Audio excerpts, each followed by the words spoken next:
और અંતિમ ધ્યેય માત્ર ને માત્ર પ્રભુને પામી જવાનું હોવું જોઈએ. માત્ર ને માત્ર પ્રભુને પામી જવાનું. આપણે સત્સંગની સેવા કરીએ, કાર્ય કરીએ, એથી કરીને કદાચ બે શબ્દ કોઈક સારા બોલે, એથી કરીને ફૂલાય ન જવાય, અને બે શબ્દ કોઈક નબળા બોલે કે ભાંગી ન જવાય. આપણે મારે રાજી કરવા માટે મથે રખાય. આપણે તો હૃદયથી ઠેરાવ કરવો પડે, હું તો ભગવાન સ્વામિનારાયણનો ગુલામ છું, મજૂર છું, તે હું મજૂરી કરું છું. ભગવાન સ્વામિનારાયણના મજૂર બનીને સેવા કરે, મજૂર બનીને. તો કોઈ દે અહંકારનો કોટો ન ફૂટે. આપણે તો મારના મજૂર છીએ.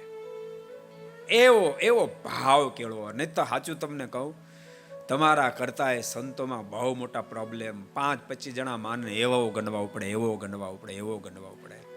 સ્વામી વાતોમાં લખ્યું 5-25 જણા માને એવો ગણવાવું પડે. આપણા મનમાં એમ થાય કે જીવને 5-25 વર્ષ આવું શું કામ